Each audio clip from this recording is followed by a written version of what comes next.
أعوذ بالله من الشيطان الرجيم. بسم الله الرحمن الرحيم. وقالوا لو شاء الرحمن ما عبدناهم ما لهم بذلك من علم إن هم إلا يخرصون. أم آتيناهم كتابا من قبله فهم به مستمسكون. بل قالوا إنا وجدنا آباءنا على أمة وإنا على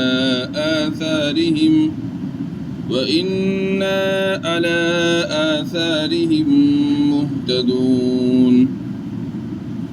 وكذلك ما أرسلنا من قبلك في قرية من نذير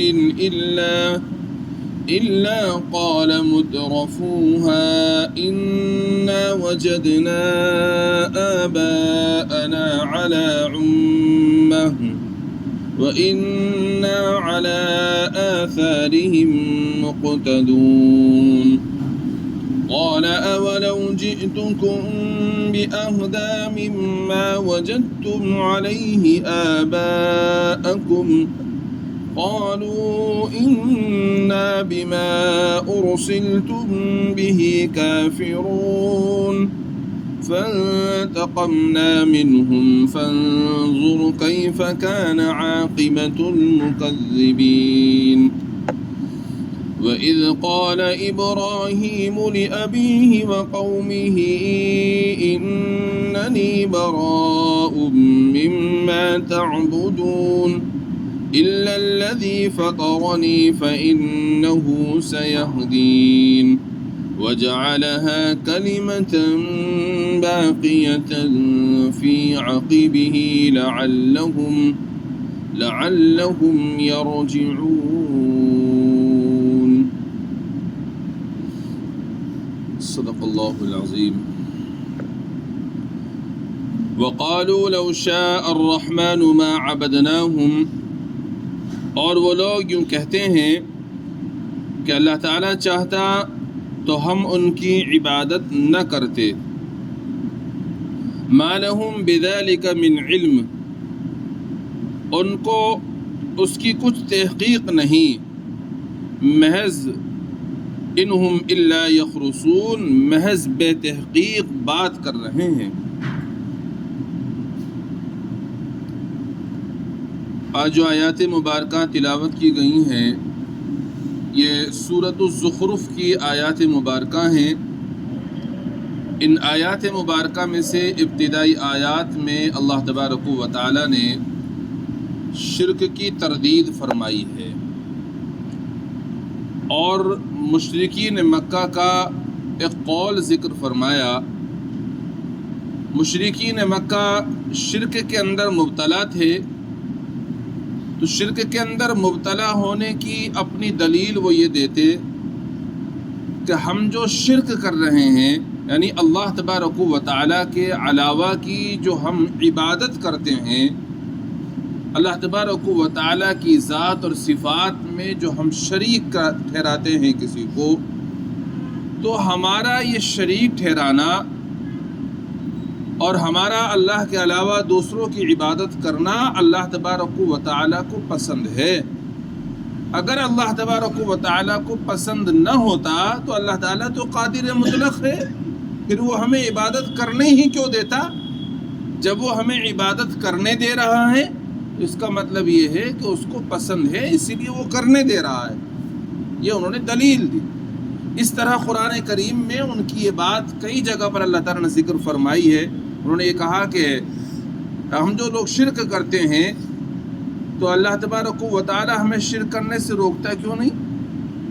تو یہاں ہر جگہ انداز بدل کر ہے. تو اللہ تبارک و تعالیٰ نے ان کی اس بات کا جواب دیا اور یہ فرمایا ان کو کچھ بھی تحقیق نہیں ہے، بے حقیقت باتیں کرتے ہیں، بس اٹکل سے بات کر دی. ایک ہوتا ہے کسی کام کو کرنے دینا اور ایک ہوتا ہے اس کام کو پسند کرنا. دونوں الگ الگ چیزیں ہیں. ایک آدمی کسی کو کوئی کام کرنے تو دے رہا ہے تو اس کا مطلب یہ نہیں ہے کہ وہ اس کام کو پسند کرتا ہے. اللہ تبارک و تعالیٰ نے اگر ان کو شرک کرنے پر قدرت دے رکھی ہے تو اس کا یہ مطلب نہیں ہے کہ اللہ تبارک و تعالیٰ ان کے شرک کرنے پر راضی بھی ہے, ان کے شرک کرنے کو پسند کر بھی رہا ہے. یہ مطلب نہیں ہے اس کا. اس لیے کہ اللہ تبارک و تعالیٰ نے اس دنیا کے اندر ہر ایک کو ابتلاء اور آزمائش اور امتحان کے لیے بھیجا ہے. اور امتحان میں بھیجنے کا مطلب یہ ہوتا ہے کہ جب امتحان ہوتا ہے کسی کا تو اس کو ساری باتیں بتلا دی جاتی ہیں, صحیح اور غلط بتلا دیا جاتا ہے, اور پھر اس کو اختیار دے دیا جاتا ہے تمہارا جو دل چاہتا ہے وہ کرو. تو اللہ تعالیٰ نے اس دنیا کے اندر انسان کو بھیجا اور بھیجنے کے بعد میں بتا دیا کہ ہم نے تمہیں یہاں اس لیے بھیجا ہے کہ تمہارا امتحان کریں, ہم تمہیں دیکھیں ہم کہ اس دنیا میں جانے کے بعد تم کس طرح کے اعمال کرتے ہو. اور پھر اللہ تعالیٰ نے صحیح اور غلط سب کچھ بتلا دیا. انبیاء علیہم السلام دنیا میں تشریف لائے اور کتابیں اللہ تعالیٰ نے اتاری ہیں جس کے اندر صاف طور پر سب کچھ لکھا ہوا ہے, کیا صحیح ہے کیا غلط ہے. انبیاء علیہم السلام نے بتایا, اور انبیاء علیہم السلام کے دنیا سے تشریف لے جانے کے بعد ان کے نائبین کھول کھول کر وضاحت کے ساتھ لوگوں کو بتا رہے ہیں یہ صحیح ہے یہ غلط ہے. اب اگر کسی کو مجبور کر دیا جاتا کہ تم یہ کرو یہ نہ کرو تو پھر یہ امتحان نہ ہوتا, پھر یہ آزمائش نہ ہوتی. تو اللہ تبارک و تعالیٰ نے اس دنیا کے اندر امتحان کے لیے بھیجا ہے. تو یہاں کسی کو مجبور نہیں کیا جاتا ہے بلکہ اختیار دے دیا گیا تم جو چاہے وہ کرو. تو کوئی اگر غلط کام کر رہا ہے تو وہ یہ نہیں کہہ سکتا کہ چونکہ اللہ تعالیٰ ہر چیز پر قادر ہے, میں جو یہ غلط کر رہا ہوں اللہ نے مجھے اختیار دیا ہے تو اس کا مطلب یہ ہے کہ اللہ تعالیٰ میرے اس عمل سے راضی ہے. یہ جواب یہ کہنا بالکل غلط ہوگا, یہ صحیح نہ ہوگا, کیونکہ اللہ تعالیٰ کسی کو بھی اس دنیا کے اندر کسی بھی عمل کے کرنے پر مجبور نہیں کرتا, سب کو اختیار دے رکھا ہے. فمن شاء فلیؤمن ومن شاء فلیکفر, جو چاہے ایمان لے کر آ جائے اور جو چاہے کفر اختیار کرے. سب کی اپنی اپنی مرضی ہے, لیکن دیکھا یہ جائے گا کہ جو اپنی مرضی سے کام کر رہے ہیں وہ شریعت کے مطابق ہیں یا شریعت کے خلاف ہیں.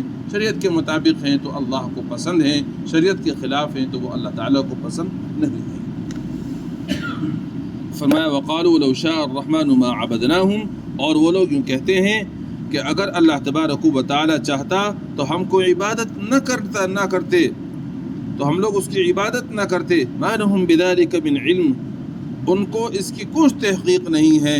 انہم الا یخرصون, محض بے تحقیق باتیں کر رہے ہیں, حقیقت کا کچھ علم نہیں ہے.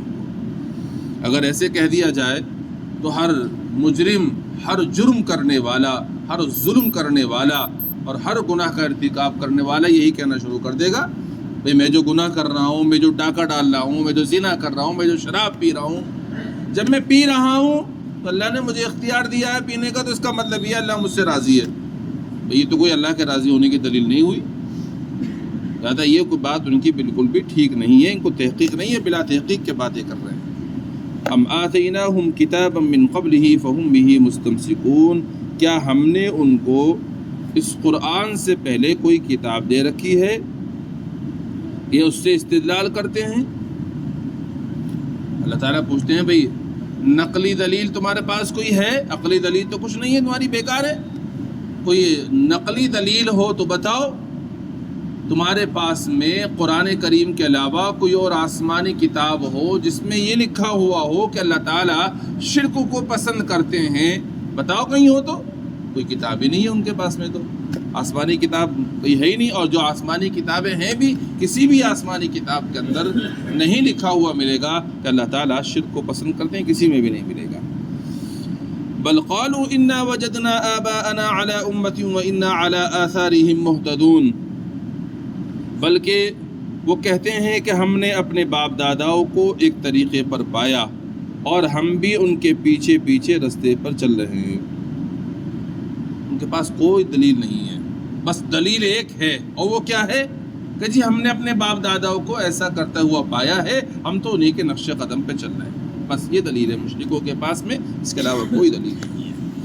وَكَذَلِكَ مَا أَرْسَلْنَا مِن قَبْلِكَ فِي قَرْيَةٍ مِّن نَذِيرٍ إِلَّا قَالَ مُتْرَفُوهَا، اور اسی طرح ہم نے آپ سے پہلے کسی بستی میں کوئی پیغمبر نہیں بھیجا مگر وہاں کے خوشحال لوگوں نے یہی کہا، اِنَّا وَجَدْنَا آبَاءَنَا عَلَىٰ أُمَّةٍ وَإِنَّا عَلَىٰ آثَارِهِمْ مُقْتَدُونَ، کہ ہم نے اپنے باپ داداؤں کو ایک طریقے پر پایا ہے اور ہم بھی انہی کے پیچھے پیچھے چلے جا رہے ہیں۔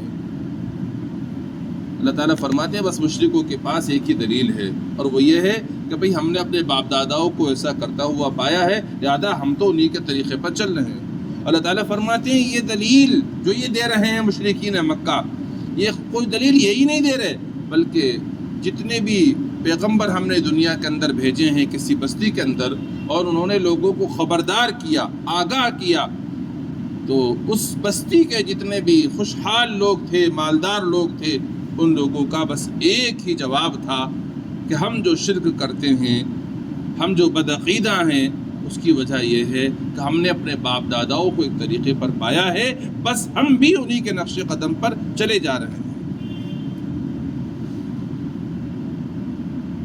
معلوم یہ ہوا کہ جو یہ کہتا ہے نا کہ ہم نے اپنے باپ داداؤں کو ایسا ہی کرتا ہوا پایا ہے، لہذا ہم بھی اپنے اسلاف کی پیروی کریں گے، اپنے بڑوں کی بات مانیں گے، تو یہ طریقہ مشرکوں کا ہے، یہ دلیل مشرک لوگ دیا کرتے ہیں، ایمان والوں کے لیے یہ دلیل نہیں ہے۔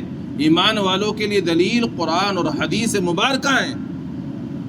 ایمان والے کے سامنے جب قرآن کی کوئی آیت آتی ہے اور کوئی حدیث مبارکہ آتی ہے اور وہ ماں باپ کے طریقوں سے ہٹ کر ہوتی ہے، جس میں ٹکراؤ ہوتا ہے، ماں باپ ایک عمل کو کرتے ہیں اور حدیث اس کے علاوہ عمل بتاتی ہے، قرآن اس کے علاوہ عمل بتاتا ہے، تو ہمیں باپ داداؤں کی تقلید نہیں کرنی، ہمیں ماں باپ کی تقلید نہیں کرنی، بلکہ ہمیں تقلید کرنی ہے قرآن کی اور حدیث کی۔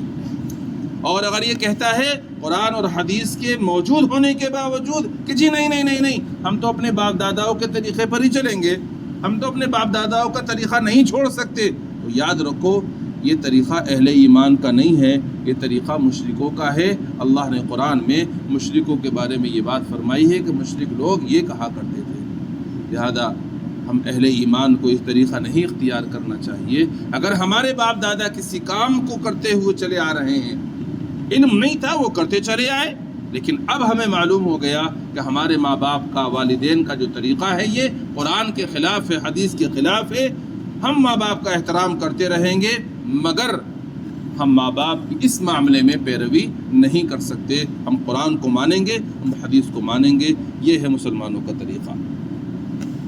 قال اولو جئتکم بأہدی مما وجدتم علیہ آباءکم، اس پر ان کے پیغمبر نے کہا کہ کیا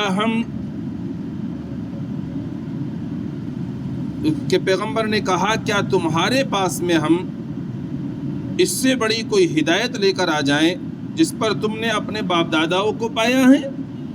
قالوا انا بما ارسلتم به کافرون، تو وہ کہنے لگے کہ جو کچھ تمہیں لے کر بھیجا گیا ہے ہم اس کا انکار کرتے ہیں۔ پیغمبر نے کہا کہ بھئی جو تم یہ دلیل دے رہے ہو کہ ہمارے باپ دادا نے ایسا کیا ہم تو ان کی پیروی کریں گے، اگر ہم تمہارے پاس میں اس سے بہتر کوئی ہدایت کی بات لے کر آ جائے پھر تم مان لو گے؟ انہوں نے جواب میں کہا نہیں، جو کچھ تمہیں لے کر بھیجا گیا ہے ہم اس کا انکار کرتے ہیں، ہم اس کو نہیں مانتے، ہم نہیں مان سکتے، ہم تو باپ داداؤں کی ہی تقلید کریں گے۔ فانتقمنا منہم فانظر کیف کان عاقبۃ المکذبین، تو تم نے دیکھ لیا ان میں سے کہ کیسا ہوا جھٹلانے والوں کا، پر ہم نے ان سے انتقام لیا، بدلہ لیا۔ فانظر کیف کان عاقبۃ المکذبین، تو دیکھو کیسا ہوا جھٹلانے والوں کا انجام۔ انہوں نے نہیں مانا، آبا پرستی پر رہے، ماں باپ کے غلط طریقوں کی پیروی کرتے رہے۔ اللہ تعالیٰ فرماتے دیکھو ہم نے ان سے بدلہ لیا، جھٹلانے والوں کا انجام کیا ہوا دیکھ لو، اگر تم بھی جھٹلاؤ گے اور تم بھی اپنے باپ داداؤں کی غلط عقیدے کی پیروی کرو گے تمہارا بھی انجام ایسا ہی ہوگا۔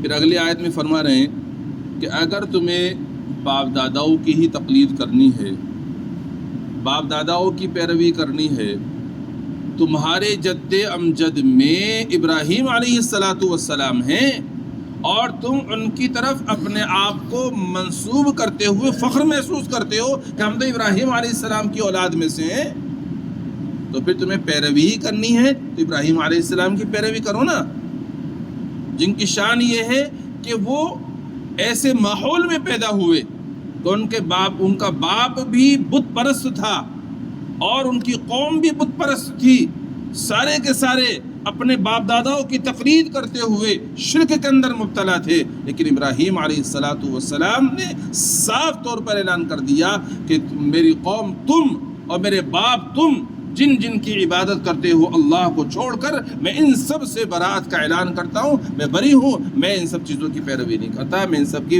عبادت نہیں کرتا۔ صاف انہوں نے اعلان کر دیا تھا، تمہیں پیروی کرنی ہے تو ان کی کرو نا۔ پھر فرمایا وَإِذْ قَالَ إِبْرَاهِيمُ لِأَبِيهِ وَقَوْمِهِ إِنَّنِي بَرَاءٌ مِّمَّا تَعْبُدُونَ، اور وہ وقت یاد کرنے کے قابل ہے جب ابراہیم علیہ السلام نے اپنے باپ اور اپنی قوم سے فرمایا اِنَّنِي بَرِيءٌ مِّمَّا تَعْبُدُونَ، کہ میں ان تمام چیزوں کی عبادت سے بیزار ہوں جن کی تم عبادت کرتے ہو، إِلَّا الَّذِي فَطَرَنِي فَإِنَّهُ سَيَهْدِينِ، مگر ہاں جس نے مجھ کو پیدا کیا پھر وہی میری رہنمائی کرتا ہے، میں صرف اس کی پیروی اس کی عبادت کرتا ہوں جس نے مجھے پیدا کیا ہے اور وہی مجھے راستہ بھی دکھلاتا ہے۔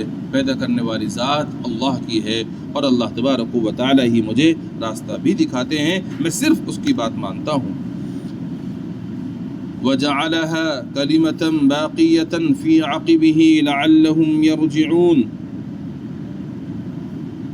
تو ابراہیم علیہ السلام نے برات کا اعلان کیا، تو اس آیت سے علماء نے لکھا ہے کہ اس سے معلوم یہ ہوتا ہے کہ اگر کوئی صحیح عقیدہ ہے اور وہ بد عقیدہ لوگوں میں رہتا ہے، کوئی صحیح عمل کرنے والا ہے وہ برا عمل کرنے والے لوگوں کے بیچ میں رہتا ہے، تو اس کو ان لوگوں سے براءت کا اعلان کرنا چاہیے اور یہ کہنا چاہیے بھئی یہ تمہارے عقیدے ہیں، میں ان تمام تمہارے بد عقیدوں سے برات کا اعلان کرتا ہوں، میں نہیں مانتا ان سب عقیدوں کو، میں تو قرآن اور حدیث کے مطابق جو عقائد ہیں ان کو مانتا ہوں، تم جو بدعملی کے اندر مبتلا ہو میں تمہاری بدعملی سے برات کا اعلان کرتا ہوں، میں تو قرآن اور حدیث کے مطابق ہی عمل کرنے والا ہوں۔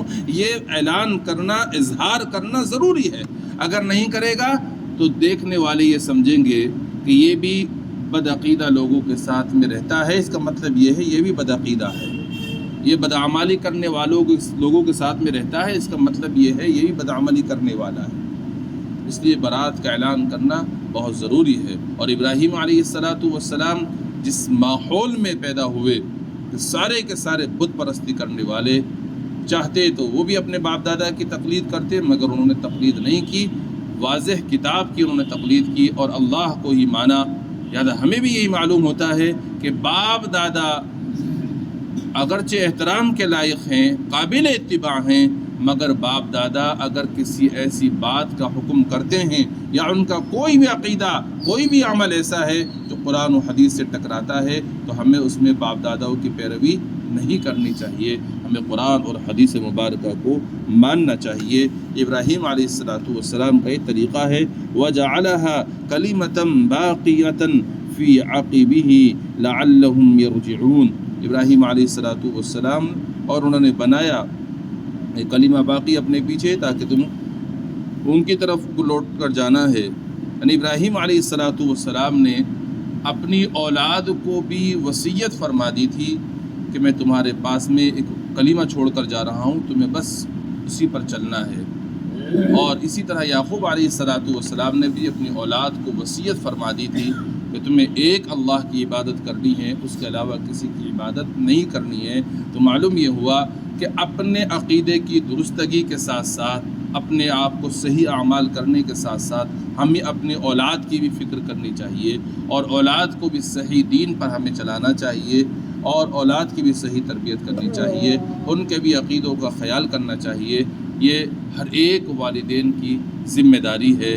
اگر اس کی فکر نہیں کرے گا اللہ تبارک و تعالیٰ کے یہاں اس پر اس کی باز پرس ہوگی، پوچھ ہوگی۔ بہرحال آج کی آیات جو آپ کے سامنے آئی ہیں، بہت سی باتیں ان میں ہمارے سامنے آ گئی ہیں، تو صحیح بات یہ آئی ہے کہ اللہ تعالیٰ نے اس دنیا کے اندر کسی کو بھی کسی عمل کے کرنے پر مجبور نہیں کیا، بلکہ اختیار دے دیا ہے۔ لہٰذا ہمیں اپنے اختیار سے اعمال تو کرنے ہیں، لیکن عمل وہی کرنا ہے جو قرآن اور احادیث مبارکہ کے مطابق ہو۔ دوسری بات معلوم ہوئی کہ لوگ کہتے ہیں بہت سے اعمال کے بارے میں کہ ہم نے اپنے باپ داداؤں کو ایسا کرتا ہوا پایا ہے، ہمارے باپ دادا کا یہ طریقہ ہے، ہم اس کو نہیں چھوڑ سکتے۔ تو یاد رکھیے گا یہ دلیل تمہاری درست نہیں ہے، اس دلیل پر تمہاری اللہ کے یہاں پکڑ ہو جائے گی۔ باپ داداؤں کا ہر وہ طریقہ جو قرآن اور حدیث کے مطابق ہے وہ قابل عمل ہے، قابل اتباع ہے، اور والدین کا وہ طریقہ، باپ دادا کا وہ طریقہ جو قرآن و حدیث کے خلاف ہے، وہ اس لائق ہے کہ اس کو چھوڑ دیا جائے۔